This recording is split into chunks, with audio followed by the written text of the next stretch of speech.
Video starts and hello. This is the first video I do in ages because I was really pissed off by my previous really cheap crappy recording equipment. So after some time I bought some new stuff, and as you can see, if you have seen any of my previous videos, which most people haven't because not many people watch my videos, this looks much better, and with the new microphone this sounds much better. So I guess I can make a lot more videos. And yeah, again, to those like 2 or 3 people who have seen my previous videos, I have a new place and studio apartment. So my living room is also my kitchen. My fridge behind me for some science fiction credentials. I'll eventually put a Star Wars poster on the fridge. Since I moved, I am not entirely sure where my fridge magnets are, so that hasn't happened yet.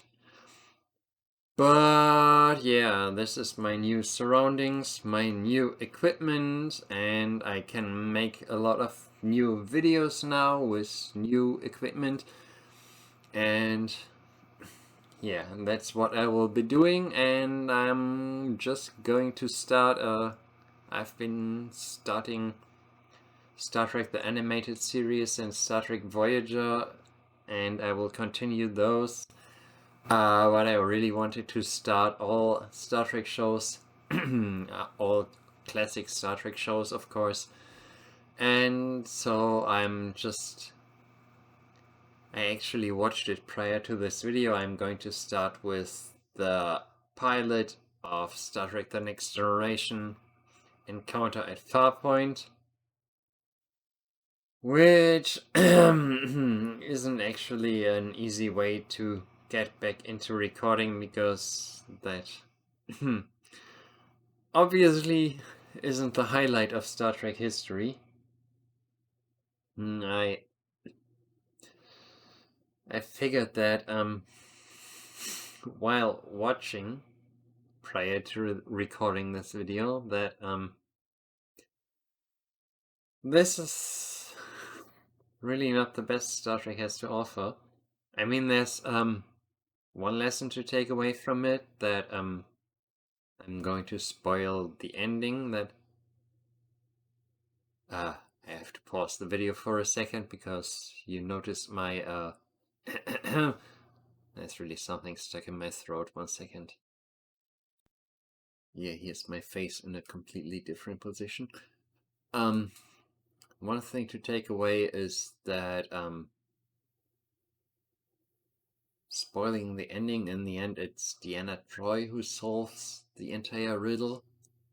And the joke about that is that at that point the decision was already made about I think it was episode 8 or 7, Manhunt, where Majel Barrett appears as Deanna Troy's mother, and by the time Encounter at Farpoint was made, they already knew that Gene Roddenberry already knew that Majel Barrett was going to play Deanna Troy's mother. So the solution to the riddle that allowed humanity to explore space is that a human man had sex with Majel Barrett. Which is a nice commentary on Gene Roddenberry's overwhelming ego. The man gave us so much, but he sure was not a flawless man, and he sure had one giant ego. Like, that's one takeaway. But other than that,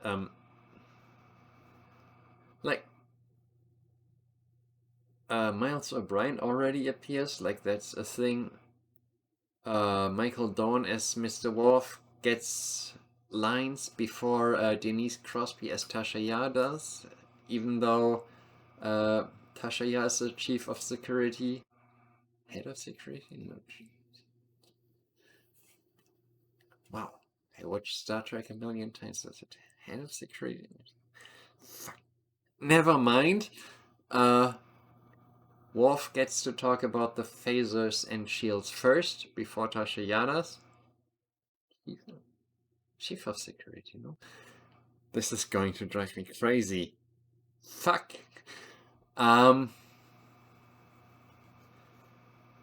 We get the backstory of Patrick Stewart being a close friend of Jack Crusher and delivering the news to Beverly and tiny little Wesley that Jack Crusher died. And there's some story in there. There's one plot hole which was never addressed, that Geordi always feels pain from his visor.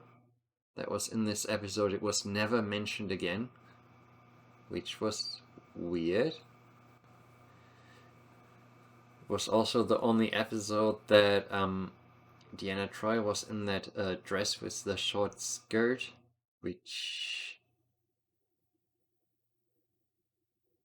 I know the actress Marina Sirtis wasn't happy about that, and it looked really ridiculous. And also there was a guy wearing that dress with the short skirt, which was, you know, early Next Generation weirdness. And of course, the first appearance of John Delancey. Unlike his later appearance, he made a lot of strange faces, really showing off his two, there's an English term for it, the two top front teeth, the rabbit teeth. Like he did a lot of them. A lot of those scenes. It's really weird. Considering what a great show Star Trek The Next Generation is, there are so many things that are just weird about this pilot. I mean, we see the battle bridge and the saucer separation, which they really wanted to show off. It's like in Star Trek The Motion Picture, where they spent at least an hour with the effects, like all the new things the ship can do and all the new special effects they can do. And in the end, the saucer separation appeared once again in Best of Both Worlds and then in Generations.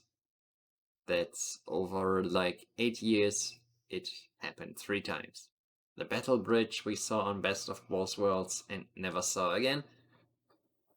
That was just completely pointless to have that battle bridge set, never use it. Who cares? They just really needed to show that, oh, it's this new Star Trek show, we really need to show what we can do, and then never do it again. Yeah, whatever.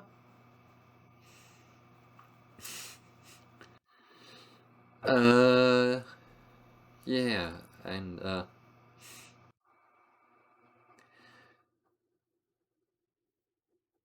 I mean, it does show a lot of things that we later liked. Like, Patrick Stewart as Captain Picard was already great.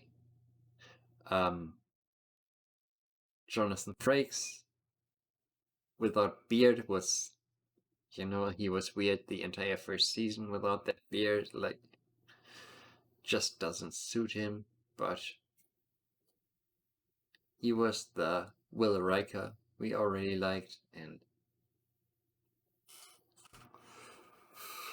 Marina Sirtis was very unsatisfied with her performance, and obviously she had every reason to, because in this episode it's just, oh, I feel something. It was absolutely terrible. Will Wheaton, of course, was completely terrible, as he was his entire career and continues to be. But, you know, we got Cole Meany. I never really knew how to pronounce that correctly. I hope I did. As Chief O'Brien. Denise Crosby, totally fine. Michael Dawn, already had his first honorable Klingon moment where he got to take command of the saucer section, and he said, "Captain, I am a Klingon. I do not run away from battle." Like, this was already the TNG Klingons before Ron Moore fully fleshed them out, that TNG Klingons, it's all honor and die in battle, go to Stovokor. Like, they already had that basic idea. Just not like the more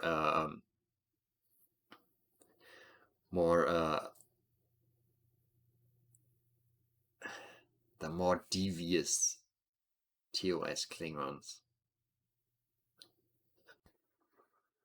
So we already got a lot of established, and of course all the money shots of the ship. Like, when I watched it earlier, I watched the Blu-ray remaster, which is just, I only got that like a year ago, and it keeps completely stunning me how gorgeous it is, and how it would still look great if it was like coming out just now on Netflix as a new show. It would still hold up as something with amazing special effects, as something looking amazing, because it looks so really great. Not just the exterior shots, not the special effects, but the interiors, the sets, everything. Just, it looks damn amazing. Like, the Blu-ray remasters, they are incredible.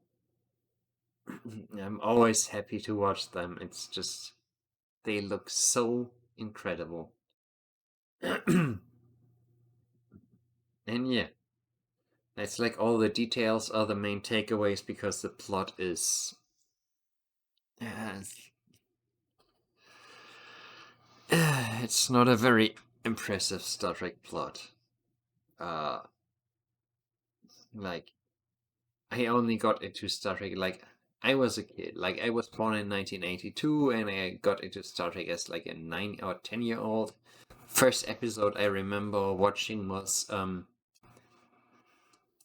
Remember Me, it was called. I don't remember if it was season 3 or 4, the one where Beverly Crusher is sucked into that warp bubble that Wesley created, and then the Traveler comes.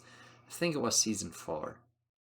That was like the first I saw, and then the next episode was the one with Tasha Yar's sister, and that's how it started. But because, on TV it was always like new episodes on the weekend every week, and old episodes running daily on rerun. So I quickly, as a kid, became familiar with the whole series. But I didn't watch Encounter at Farpoint originally when it came out in 1987. Like, in Germany, it probably came out. I don't remember it. It took really long. It was like 2 or 3 years later that it was dubbed into German and then came out. And of course, the storyboard German is just really uninteresting side story. First, it was picked up by one channel with one set of voice actors dubbing it, and then after season 2 it was picked up by another channel with a different set of voice actors dubbing it. So the first 2 or 3, I don't remember, it's been ages since I watched it on television in German. The first 2 or 3 seasons, they had different voice actors for all the characters than the later seasons, and it was supremely annoying. Extremely, supremely, excessively annoying that suddenly the voice of all the people changes. Yeah, but to return to my original point, I didn't see it when it originally came out, but I think if I saw it when it came when it originally came out, I don't think I would have been impressed because it just really isn't a good episode. It's just really, like, it establishes a lot, but the plot is just bare bones, lame, weak. It's just generic. I don't know. Like a copy of the Twilight Zone. It's very unimpressive. And I think if I was a few years older and I watched it when it first came out, and I had been waiting for Star Trek for decades, I would have been like, yeah, I waited for this for ages. Maybe that would have given a different emotion, but as someone who was born 1982 and got into Star Trek like in the early 90s, and then seeing the pilot, I was like, this is just a really, really unimpressive plot and really unimpressive episode. Like, it's cool that that's where it all started, but not very impressive. I don't think I'm alone with that assessment. This is just not great.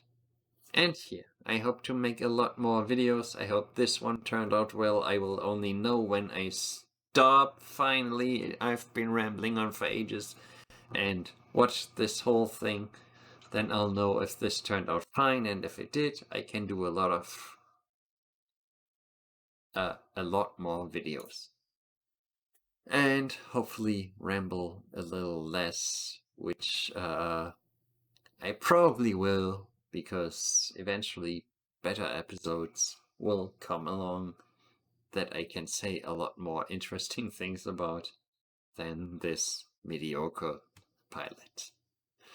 Thank you for listening to my return to recording YouTube videos. Thank you all. And you know what all the big channels say: subscribe and like and blah blah blah. I don't really care. I know I'm not someone who is likely to be popular. I just like to say my opinions. So if you want to like or subscribe, that is entirely up to you.